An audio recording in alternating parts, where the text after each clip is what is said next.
Often, when people are talking about burnout, they talk about a mismatch of resources. Too much work, not enough time, or too much work, not enough people. And there is a mismatch of resources. And that is one of the most common ones.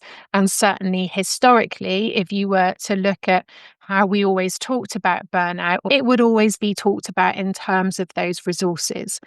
What we're noticing, in particular since the pandemic, is that there are other mismatches that are creating burnout for people. They're leading people to that state of burnout. The resources one we've talked about, I think most people will recognize what that looks like. But values is the key. This is the one that I think we are seeing more of since the pandemic, and also the loss of community are two things that have been heavily impacted by the pandemic, and then changes to the way we work and the way things have been since the pandemic. So, when we talk about values, we're talking about our principles or standards of behavior that we feel are important to live by. And each of us will all have our own individual values. Our core values are very much at the center of who we are and how we show up in the world. And they'll have been shaped in our very early formative years, and they will have been shaped through our teens and into our adult life. Now, our core values often don't change hugely. They might shift a little bit, but they often are very similar. Our values are really important. And one of the ways that often you can tell when it's the values that is the mismatch is because people know that something is off. They know something isn't working, but they can't quite put their finger on what is out of alignment and what isn't working. If you can't work in a way that is important to you, your values and the company values, the company culture, the way the company works is out of alignment. And we know that certainly since COVID, people are making decisions around their values. We saw during lockdown, people were looking at how companies were treating their staff, and people were making decisions on where to spend their money based on the culture and the ethos of different companies. We also know that in recruitment, people are choosing where to earn their money based on the values and the culture of different companies. And we know that the young generation that are coming up through into the workplace are very much values led. A lot of them are not money orientated, a lot of them are values and purpose driven. And so it's changing that dynamic of what's important. People that are on recruitment panels are talking about how potential candidates are coming in and seeing it as they are interviewing the company as much as the company are interviewing them, because the values of where they're going to work are really important. So there's a big shift, a big change around that. So the next one is control. Now, most people, if not everyone, will have heard of the term micromanager. And that's when the control is out of alignment with what people need. The mismatch of that control is out.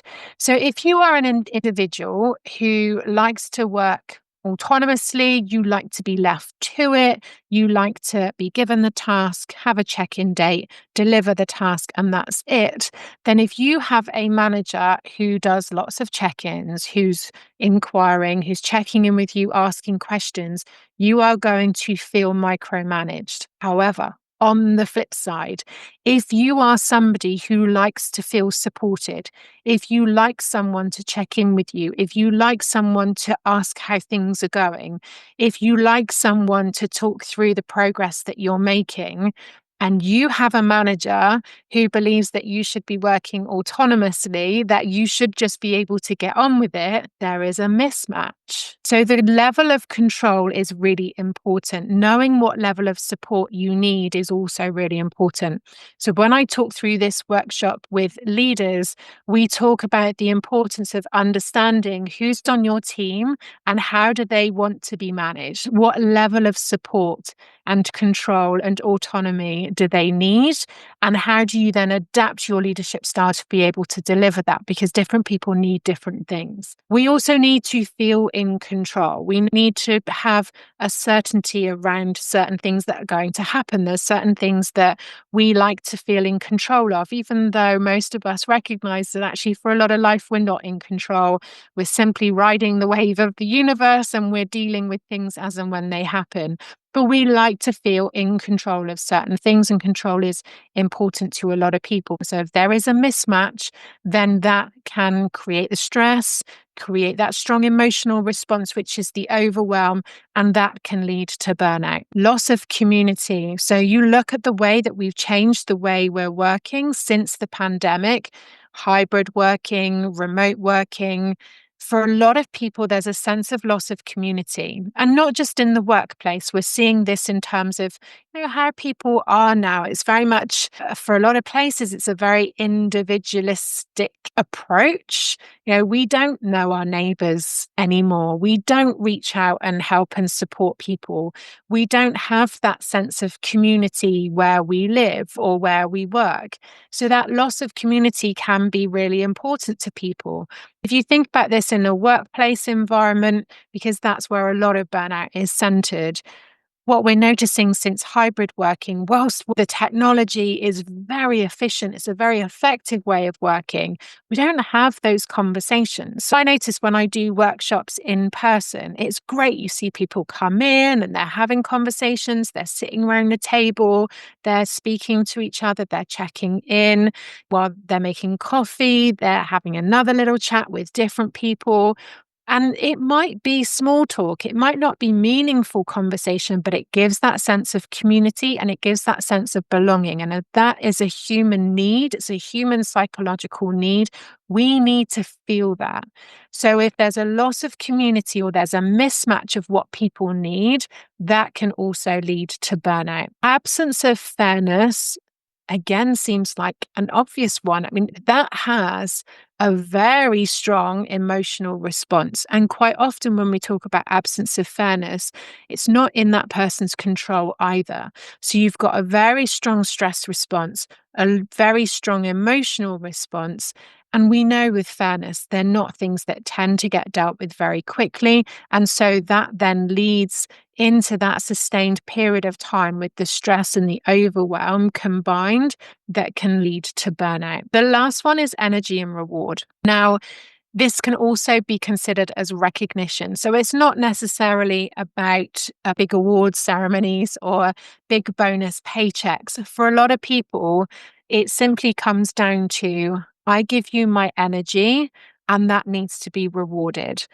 Or I want to see that reward or recognition for the energy and the attention and the effort that I'm giving. In the same way as our love languages, we like to feel that in different ways. Some people need words, some people need acts of service, some people need gifts. It's very similar in how we recognize that reward and recognition. Some people need to hear it, some people need to see it written down, some people need it in the form of a gift, a gift voucher or an awards ceremony of having that recognition. But for a lot of people, it just comes down to that very simple, my boss doesn't recognize how hard I work, or my boss doesn't acknowledge how hard I work, or even my boss doesn't acknowledge the challenges that I'm working through.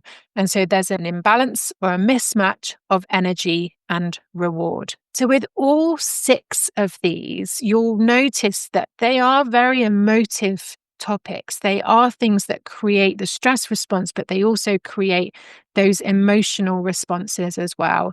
They're also things that don't tend to be resolved quickly. So over that sustained period of time, this is why we are seeing these 6 topics in particular that are leading to burnout.